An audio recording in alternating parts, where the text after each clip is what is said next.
Magandang araw po muli sa inyo at naririto po ang Philippine Team Atobi sa Tuwi, Barangay Tuwi, Baanan, Liliw, Laguna. Siyempre muli natin bibisitahin po ang taniman na palayan ni Tatay Edgardo Agapay at kukumustahin natin na kung ano na po ang magandang resulta sa paggamit ng Philippine Atobi Nanotechnology sa palay. Magandang umaga po, Tatay. Magandang umaga po naman. Anong edad na po itong ating palay? Sa kasalukuyan ngayon, February 15, eksaktong 60 days dahil December 15 nung aking itanim ito. December 15, 2014 nang maglipat tanim. Pero ngayon po ay Pebrero 15 na po taong 2015. Kaya kinukumusta natin ngayon. Ito ang itsura ngayon ng 60 days old na palay po ni Tatay Edgardo Agapay, ginamitan po ng Philippine Atobi Technology. Mapapansin nyo, pantay-pantay po ang ating mga, tudling, yung ating mga palay, pantay-pantay po. Hindi katulad ng mga nakita nating itsura ng bukid ng palay po, ng mga katabi, kalapit na taniman po ng palay dito sa lugar na ito. Tatay, kwento nyo nga sa akin, doon sa ating mga tagapakinig, ito po bang palay ninyo ay inabot po ba ng problema? Dahil sa alam nyo ho, sobra-sobra ang pag-ulan nitong mga nakaraang araw, halos hindi nagpapakita ang haring araw. Anong epekto sa palay kapag ganun? Ang epekto po ng sobrang ulan dito sa aming lugar, palibhasa ito'y bulabunduking lugar, ay mabilis yung matunaw ang palay dito sa aming lugar dahil masyadong matubig ang aming lugar.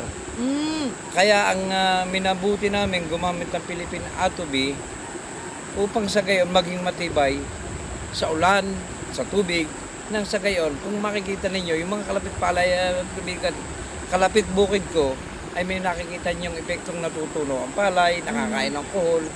Pero itong nakikita ninyo, hindi man laan nagkaroon man ng epekto, bahagya lang. Totoo po yun. Alam nyo po yung mga kalapit na taniman ng palay dito po sa lugar ni Tatay Edgardo ay naninilaw dahil nga po yung banggit nga nila sa kanilang terminology ay natutunaw. Na ibig sabihin ay sa sobrang pagkababad po ng ugat ng palay sa tubig, ay maaari pong mabulok ang ugat at kapag nabubulok ang ugat, maaaring mamatay ito at ang sintomas o senyales ay naninilaw. So ito pong taniman ni Tatay Edgardo, wala ka masyadong ganong napapansin na pinsala. No? So naging matibay nga po ang resistensya ng palay pag may atobi. Tatay, ito po bang inyong taniman ay dinalaw na po ng peste? Meron po ba kayong naging problema doon sa mga insekto? Wala pa naman. Kasi, doon ko kumpara ko doon sa iba, yung iba pala spray. Pero ito, ilang beses ko lang in-spray, 2 beses ko lang in-spray ng insecticide with atobi. Ayun. So, nakatipid po kayo sa insecticide, hindi po dinadalaw ng insekto. Kung mapapansin po ninyo, makikita po ninyo sa video, makikita niyo ang klase ng palay ng may tama ng insekto, may tama ng pagka-flip light. Pero ito wala. Ang palay na ito, biski po inyo ganyan na yun. Ang makikita po lang ninyo ay yung mga niknik na sinatabi namin na nakagat sa tao. Pero yung nakagat sa halaman at saka ito sa kunay, wala po. Meron po kayo makikita mga lawa-lawa yan, yun po useful insect. Hindi po yung mga harmful insects. Yan. Ito naman nakikita nyo po sa ngayon ay mas may edad pa ng kaunti. 64 days na taniman po. Ito po yung kalapit na bukid ni Tatay Edgardo. Abay, napakadalang ho. Yan ang bungal-bungal. Sabi nga sa Metro Manila, epekto po ng kohol. Yan. At saka syempre, napakabagal ho. Ang liliit. Naiwanan na yung iba. Masyadong mababa. Samantalang mas may edad po yan. So, dito po sa lugar po ni Tatay Edgardo, ay awa po ng Diyos ang kanya pong taniman na meron pong technology o itong Philippine Atobi Nanotechnology ay hindi po pininsala ng kahit anong harmful insect or peste. Kaya po, nakatipid po siya. Maliban sa daga, dahil yan daga naman, talagang Ay, talagang Lahat nature na po yan. Ano ho?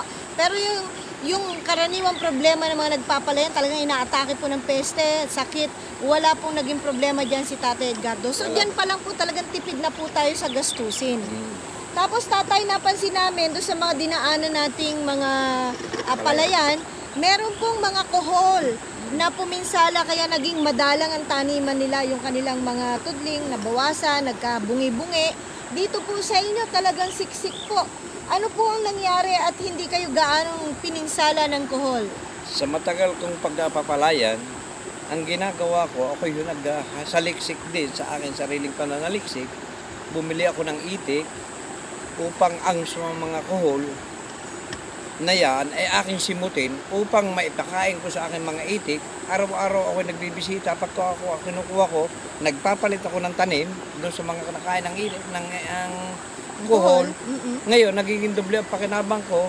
Nalinis ng aking palayan, nawala na yung mga harmful na kohol at nagkaroon pa ako ng itlog araw-araw dahil sa kohol na iyan. Ayun. Sa madaling salita, hindi po itinuring na peste o problema ang kohol, kundi kinuha po niya yung mga benepisyo, pinakain sa kanyang itik na meron din pong Philippine Atobi Nanotechnology. Ayan. At ang formula po noon, naging tuklas ko, ginamitan ko rin ng Atobi ang aking itik, with kohol, within 4 months ng itlog hanggang sa kasalukuyan na magpa 5 months ay tuloy-tuloy ang pangingitlog at malulusog ang kanyang mga itlog.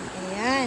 So ayan po, at nakita po ninyo, napakaganda po ng nakuha pong benepisyo mula sa paglalagay ng Atobi, Philippine Atobi Nanotechnology sa palayan. Hindi po dinalaw ng mga pesteng insekto, hindi po siya napinsala ng mga kohol. Actually, kaunti lang po nagpuntang kohol dito at naagapan po kagad ni tatay dahil sa mano-manong pagdampot, pagkolekta na pinakain naman niya sa itik. Yan ang maganda po sa isang taong masipag at matyaga. Araw-araw dinadalaw ni tatay ang kanyang palayan.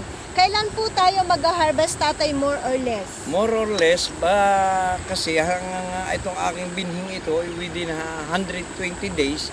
Pero dito sa aming lugar, pag umiras ang init, aabutin lang ito ng siguro 118 to 115 days. Maybe April 10 hanggang April 13, haharbisin ito. So dadalaw po tayo uli diyan po dito po sa taniman ni tatay sa mismong araw po ng pag-harvest para makita natin ang resulta po ng technology. Opo. Mula po dito sa Barangay Tuwiba, Anan, Liliw, Laguna, ito po ang Philippine Team Atobi. Kasama po si Tatay Edgardo Gapay. Maraming salamat. Magandang umaga. Gandang umaga rin po. Maraming salamat.